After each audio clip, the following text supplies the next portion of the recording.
to brave women. Karan Singh was all set to go to the fields. Among the other things he carried with his agricultural tools were his sword and a gun. A merchant, who always noticed this, could not but help satisfy his curiosity.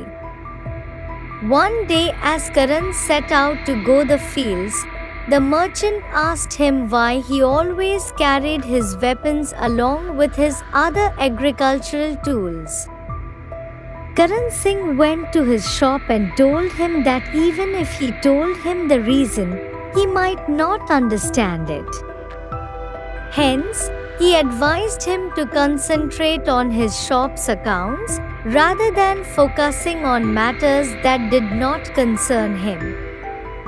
He also added that it was mainly because of Daduya and that the villagers should be prepared when Daduya attacks.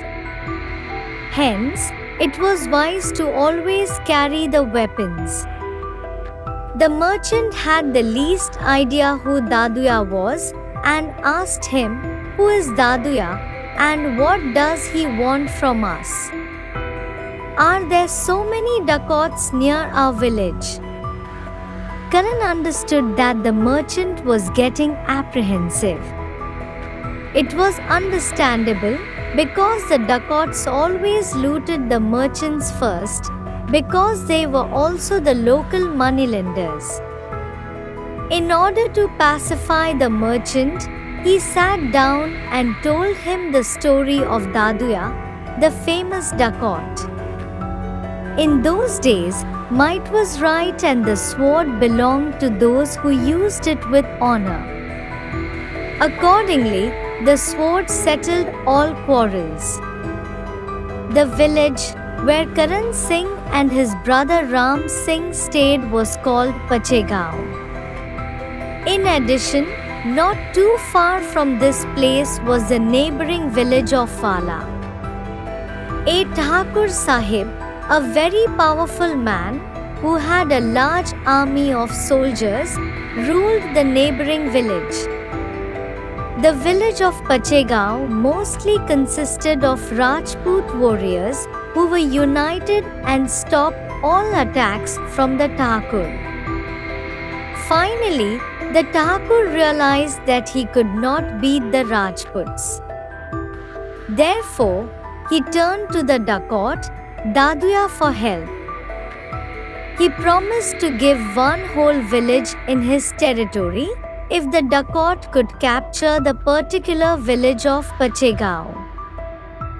Daduya, with the help of Thakur's soldiers, tried many times to capture the village of Pachegao, but he was unsuccessful. Each time, there was much bloodshed, but Daduya could not capture the village. He knew that the people were united and the only way he could possibly beat them was to break that unity. Their loyalty to each other was so great that it was like a fortress against any enemy. Daduya knew that the only way that he could possibly get in was during the time when the warriors were working in the fields or hunting. One early winter morning, when the dacoits were all sitting around the fire and smoking their hookahs, a messenger came and told them it was harvest time at Pachegao. It was likely that all men at the village would be at the fields and only the women and children would be at home.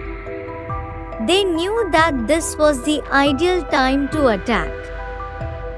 Daduya collected a few men and getting on their horse, they rode to the village. The villagers were always ready to fight the dacoits. Even the women were prepared. A few of them also kept a sword next to their oven where they made their bread. Even the children played dacoits and soldiers amongst themselves. By the time the dacoits reached the village, it was already mid-morning. They looked around and envied the villagers. The fields were rich yellow and ripe for harvest.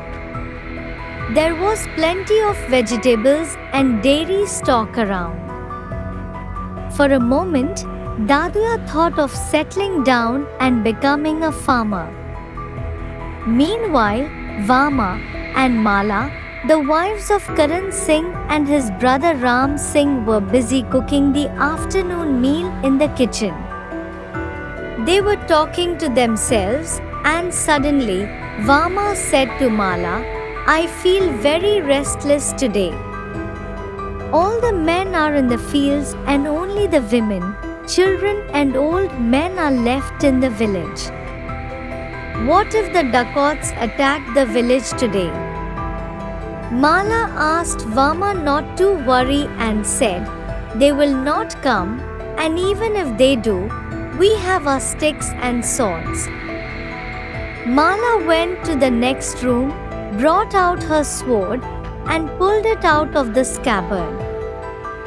She started brandishing it and said, "Who knows, I might need this today."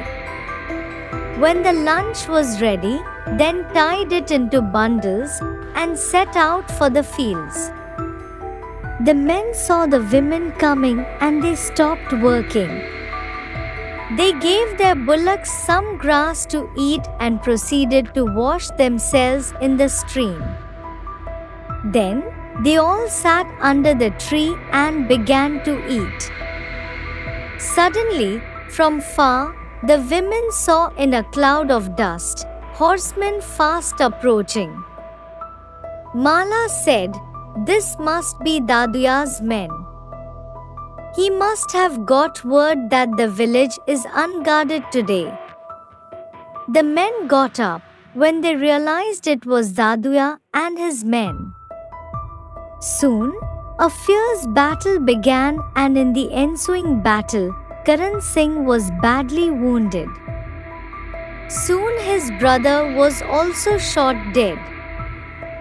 Both Vama and Mala came to their husband's side. Karan Singh told them, "You are Rajput women. Don't allow them to pass this field." Vama, Mala and the other Rajput women began throwing stones at the horses. The horses began prancing when the shower of stones began to hit them. The horses soon threw the riders off balance. The dacoits picked their swords and ran towards the women, who were ready with their swords. However hard they tried, the dacoits were unable to beat Vama, Mala, and the other few women. Clearly, the women were outnumbered, but the dacoits were no match for them. They asked Daduya whether they could shoot them, just like they shot Karan and Ram Singh. Daduya shouted at them and said it was even shameful to think that.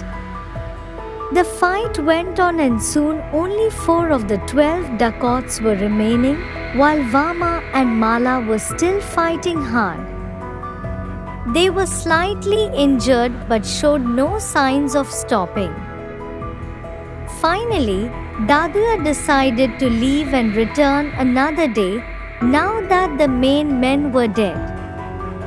Besides, the other farmers, hearing the sound of guns, had also reached the scene. All they saw was these 2 women, all bloodied, brandishing swords and screaming, "Come back and fight."